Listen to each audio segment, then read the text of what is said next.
One of the linchpins of our no-till, no-spray operation has been the establishment of robust pollinator habitat. These shots are from late summer when the perennial sunflowers were providing pollen in abundance. This pollinator patch was established almost 10 years ago and is divided roughly in half. Taller flowering trees and shrubs hug the evergreen windbreak trees, with lower flowering plants sloping down toward the raspberry. In early spring, that shorter growth area is a tangled mass of stems. By this time, most of the seed heads have been consumed by the birds, and we run the flail mower over that part of the patch. A quick raking establishes a low windrow of stems and leaves, and we're ready to burn. Now, normally I don't like to burn the surface of the soil, but by concentrating the fire under the windrow of stems, we can knock back the perennial sunflowers just a bit. Beautiful as they are, they can bully over the patch and cut out the light needed for more diverse blooms. Field manager Sadie and farm manager Ellen are taking fire safety seriously. They have a hose hooked up and buckets full of water deployed at strategic intervals all along the burn line. Shovels and rakes in hand, one end of the windrow is lit, and then we wait.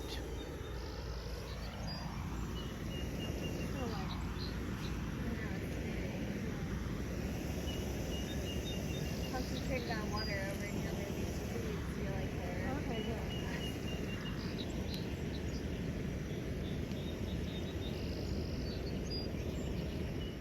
And wait, and wait. But really, the very best field burn is boring, predictable, and slow moving. Unfortunately, some of us have had exciting experiences with field burns. In a drought year, it can be foolish to attempt any type of burn. In my earlier years, I had an unhappy experience late one dry winter while trying to burn off the asparagus fronds. The fire jumped a row and took hold in the popcorn patch to which I had my back turned.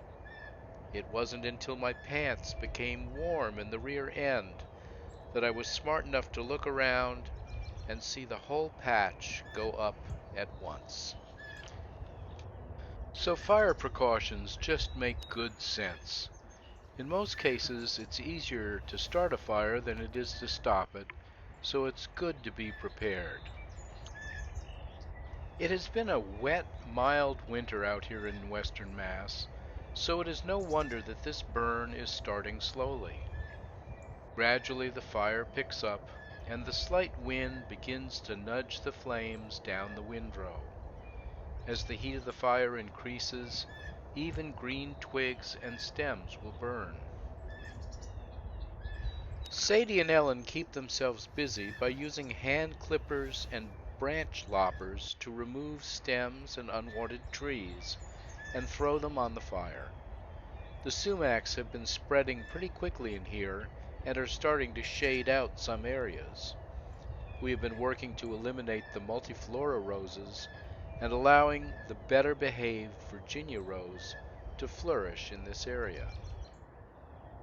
After the burn, there is just a strip of ash ready to be reined in for some slight additional soil nutrient boost. We are not worried about any remaining unburnt stems around the taller plants close to the evergreen windbreak. Many of them are hollow and make good nest sites for beneficial insects, or they are sturdy enough to hold up praying mantis cocoons. And lastly, these shots show the beautiful crimson leaves of false indigo peeking out from last year's dry stems. I found some sprouts in our buffer zone from a bush that was very attractive to a wide array of insects and moved them up here several years ago. Thanks for watching. Questions and comments are welcome. Catch you next time.